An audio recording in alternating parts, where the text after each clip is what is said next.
Buenas tardes, jóvenes. Tal como lo habíamos señalado en la clase anterior, vamos a dar continuidad al tema 4, correspondiente al capítulo 4 del texto, referente a la libertad de comercio y la competencia desleal. Nos habíamos quedado en la clase anterior haciendo una descripción pormenorizada sobre las implicaciones jurídicas que traen consigo los actos de violación de la competencia, de la debida competencia que deben existir en el comercio, como una consecuencia lógica del postulado que está consignado en la Constitución, que hace referencia a la libertad de comercio, a la no existencia de monopolios, salvo en provecho del Estado, y demás consideraciones que están contenidas en la ley fundamental, fundamentalmente en los artículos 52 y siguientes de nuestro texto constitucional.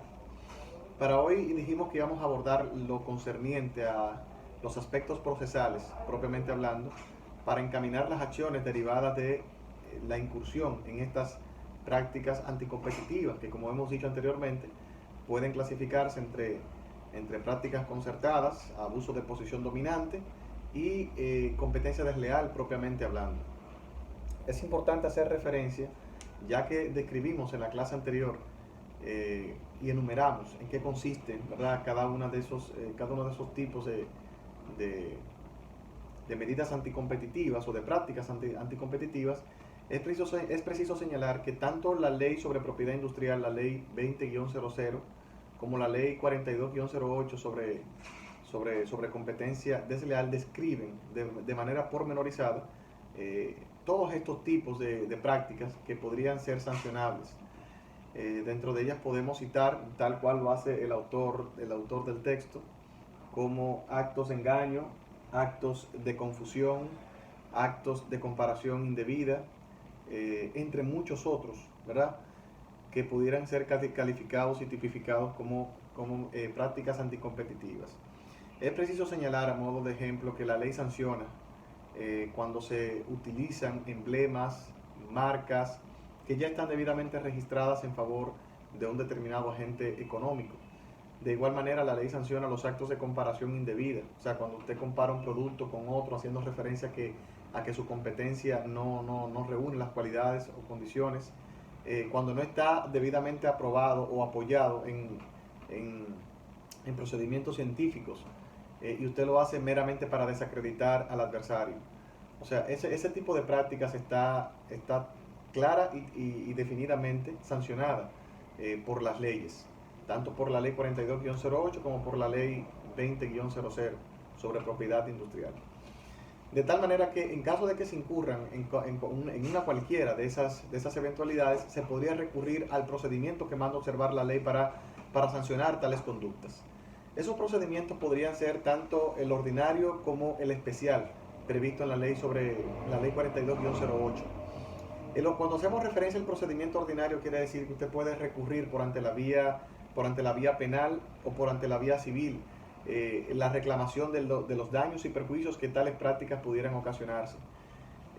Si se va por la vía penal, se trataría de una acción privada, fundamentalmente.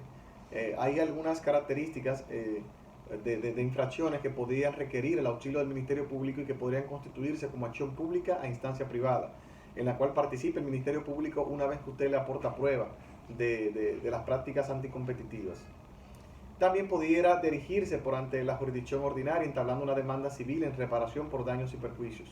En este caso usted debe anexar todas las pruebas sobre todos los hechos que configuran las prácticas anticompetitivas. Y este era el procedimiento más regularmente utilizado, en vista de que todavía, hasta no hace mucho tiempo, que se ha dado inicio al procedimiento administrativo que contempla la ley 42-08. En todo caso, el juez de los referimientos mantiene todavía su competencia para disponer, en caso de situaciones urgentes y en caso de que se avisoren daños o turbaciones manifiestamente ilícitas, el poder de ordenar a través de una ordenanza medidas que impidan la continuación de prácticas malsanas que vayan a perjudicar evidentemente a un agente económico en el mercado. Independientemente de ello, lo que quisiéramos es concentrarnos, en función de que esta clase atañe al derecho comercial, al procedimiento administrativo que consagra la ley 42-08. tal cual ustedes lo pueden ver en el texto, ese procedimiento administrativo está encabezado por un director ejecutivo de Procompetencia y un consejo directivo de Procompetencia. Es importante significar que este director ejecutivo puede actuar de oficio o puede actuar a propósito de una denuncia o querella sobre prácticas anticompetitivas. La ley prevé ambas eventualidades. En caso de que él actúe a propósito de una denuncia o una querella, la parte que promueva la acción deberá suministrar todas las pruebas que tenga en sus manos a los fines de hacer valer sus pretensiones y que sean demostrativas de los hechos imputados contra tal o cual agente económico, que debe especificar de manera inequívoca en su denuncia o su querella. A propósito de ello, entonces el director ejecutivo de Procompetencia examina, ¿verdad?, las pruebas, examina la instancia y puede declarar admisible la denuncia o la querella, y en ese caso emite sobre ese particular un auto, el cual podrá ser objetado en caso de rechazo, y podrá ser objeto de un recurso jerárquico. Regularmente ustedes van a ver muchos plazos en este capítulo, muchos plazos sobre recursos jerárquicos y recursos de reconsideración. Regularmente esos plazos administrativos no sobrepasan de 10 días para interponer esos recursos. En caso de que el director ejecutivo entienda de que procede, notifica a la parte contra quien se dirige la querella, ¿verdad?, el hecho de que ya se ha interpuesto una querella, y que formule sus medios y sus pruebas también, y así entonces poder instruir el expediente. Es importante señalar que este director ejecutivo actúa como una especie de fiscal en materia de protección a los derechos de competencia, de tal manera que él no solamente se limita a recabar las pruebas que le aporten las partes, sino también a hacer una investigación, a realizar descensos, a realizar labores de peritaje para constatar y comprobar si existen efectivamente violaciones a prácticas anticompetitivas. Este tipo de peritajes es muy usado en esta materia en razón de que muchas veces se violan o se incumplen normas relativas a patentes de invención, de marcas, formulaciones de carácter químico, y se necesitan experticias en esta materia para determinar si hay lugar a proseguir con la acción, fundamentalmente cuando se aducen violaciones a reglas vinculadas con protección a los derechos intelectuales de los agentes económicos.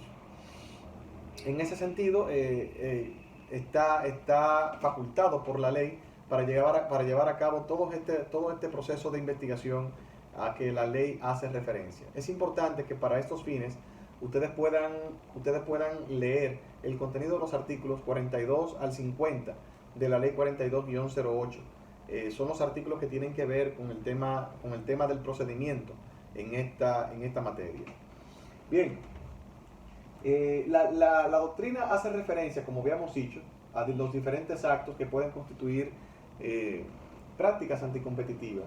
Como hemos dicho anteriormente, aquí tenemos actos de engaño, actos de confusión, actos de comparación indebida, actos de imitación, actos violatorios al secreto empresarial, incumplimiento de normas, actos de denigración, inducción a la infracción contractual. Yo entiendo que todos esos elementos, todas esas tipificaciones, evidentemente se entienden por sí mismos. Cuando hablamos de actos de imitación, se hace referencia en la ley a actuaciones que impliquen una imitación, valga la redundancia, de un producto hacia otro producto que ya está establecido en el mercado.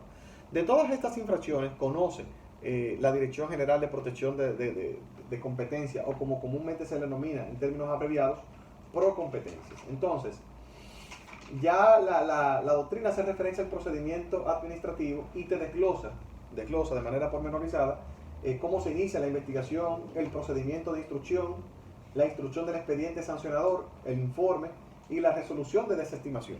Es prácticamente lo que hemos dicho. La instrucción del expediente está a cargo del director ejecutivo de Procompetencia, y él está sujeto a unos plazos para notificar a las partes para que produzcan sus escritos, así como también unos plazos para él concluir su investigación, que regularmente es de un mes.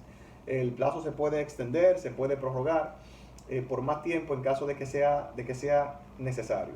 Es importante que ustedes sepan, ¿verdad?, que En caso de que la investigación sea aperturada a raíz de una denuncia o una querella, los costos de ese proceso administrativo va a ser cubierto por la entidad o el agente económico que promueva la persecución. Y evidentemente, en caso de que resultare ganancioso a raíz de ese proceso, la otra parte, la parte adversa, la parte que violenta las normas sobre medidas anticompetitivas, no solamente estará obligada a pagar la indemnización que resultare producto de sus prácticas anticompetitivas, sino que también estará en la obligación de cubrir los costos relativos a la investigación que fueron avanzados por la entidad económica. Hasta hace unos años el costo para el inicio de la investigación rondaba el $500,000. No sé en qué medida habrá cambiado. Estamos hablando de hace 4 años que tuve un caso en el cual se promovió este tipo de acción de carácter administrativo. Ustedes quizás pensarán que es mucho dinero. No, no es mucho. Cuando se trata de violaciones a normas de competencia, realmente eso es una bagatela en comparación con el daño y con la magnitud del daño que se causa a las empresas este tipo de prácticas a las cuales hacemos referencia. No solamente las que enumeramos el día de hoy, sino también cuando hablamos de prácticas concertadas, de dumping, de abuso de posición dominante. O sea, esas son prácticas que evidentemente lesionan gravemente el interés económico y que hablamos de pérdidas de muchos millones de pesos cuando se incurren, dependiendo de la magnitud o el tamaño de la empresa. Bien, pues entonces continuamos.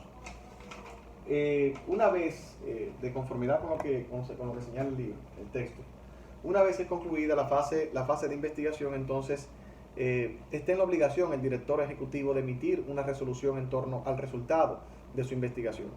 La doctrina y la ley son contestes o hacen referencia al hecho de que esta resolución de desestimación, en caso de que intervenga una resolución de desestimación, es susceptible de ser impugnada a través de los recursos de reconsideración y recurso jerárquico.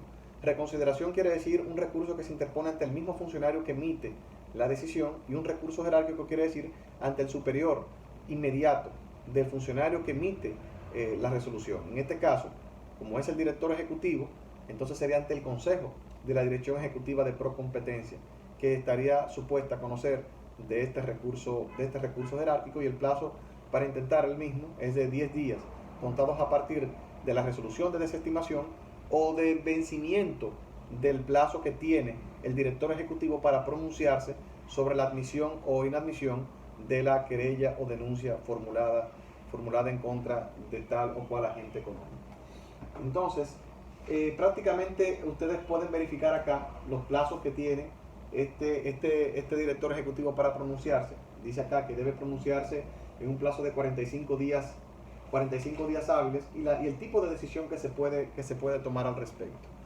Es importante que entiendan y que sepan que en caso de que sea confirmada la decisión por el Consejo Directivo de Procompetencia, esa decisión puede ser impugnada, puede ser objetada ante el Tribunal Superior Administrativo, porque estamos ante un procedimiento administrativo, y el Tribunal Superior Administrativo es la sede jurisdiccional encargada de dirimir los conflictos que se susciten entre los particulares y las entidades públicas que tengan carácter administrativo. Es importante que sepan que existe en nuestro país un solo Tribunal Superior Administrativo que conoce de los litigios en toda su extensión relativo a procedimientos administrativos, y que tiene competencia nacional. Entonces, la decisión que emita este Tribunal Superior Administrativo también de igual manera es susceptible de ser impugnada ante la Suprema Corte de Justicia en ocasión de un recurso de casación ante la tercera Cámara de esta Suprema Corte de Justicia. Esa tercera Cámara, que es la Cámara de lo tributario, laboral, contencioso administrativo y contencioso tributario. O sea, laboral, esa Cámara tiene que ver con lo laboral, contencioso administrativo, contencioso tributario y tierras. De esos 4 asuntos conoce la tercera Cámara de la Suprema Corte de Justicia. El plazo para interponer ese recurso ante la Suprema Corte de Justicia es de 30 días, contados a partir de la notificación de la sentencia. Entonces, este es el procedimiento de carácter administrativo que la ley prevé para dirimir los asuntos relativos a violación a las reglas de competencia. Ya hemos analizado el marco general que prevé la doctrina con relación al tema al tema de la libertad de comercio, del monopolio y la competencia desleal, y este es el procedimiento que la ley prevé en sede administrativa por ante la Dirección Ejecutiva de Procompetencia y por ante el Consejo Directivo de Procompetencia. Deben analizar los plazos, las actuaciones, el esquema procedimental. Primero se inicia a través de la denuncia, luego sigue la fase de investigación. En caso de que la investigación dé resultados positivos o entienda que ha lugar con continuar la investigación, entonces se somete formalmente ante el Consejo Directivo y se efectúan a esos fines audiencias en las cuales las partes tendrán la oportunidad de presentar sus alegatos y sus pruebas, y a final de cuentas se emite un dictamen dentro del plazo que la misma ley prevé, dentro de los 45 días subsiguientes a la celebración o al momento en que queda ya en estado de fallo el expediente. Ese procedimiento se desenvuelve, como ya hemos dicho, ante la institución correspondiente para conocer de estos asuntos, que es la Dirección de Procompetencia. Como ya hemos dicho, esa decisión que emana la Dirección de Procompetencia se impugna por ante el Tribunal Superior Administrativo, y esa decisión del Tribunal Superior Administrativo se impugna por ante la Suprema Corte de Justicia. Con esto ya está dado el tema. Yo voy a enviar una guía de estudio en el cual ustedes podrán identificar los trámites procedimentales que deben ser seguidos en caso de violación a una cualquiera de estas normas que garantizan el derecho a que todos los competidores en el mercado lo hagan en libertad y lo hagan sin ningún tipo de coacción o de constreñimiento. Entonces el lunes vamos a fijar esa práctica, vamos a enviar esa práctica, y este es el último tema para el primer parcial. Este primer parcial que lo vamos a dar en el mismo horario de la clase y estará habilitado en la plataforma en el mismo horario y tendrá un tiempo limitado conforme ustedes podrán apreciar oportunamente. Así que cualquier duda con relación a este tema, cualquiera de los demás temas que hemos visto hasta el día de hoy, podrán canalizarlo a través de la plataforma o podrán contactarnos a través del WhatsApp del grupo que se ha habilitado para estos fines. Así que nada, feliz resto del día y feliz fin de semana a todos.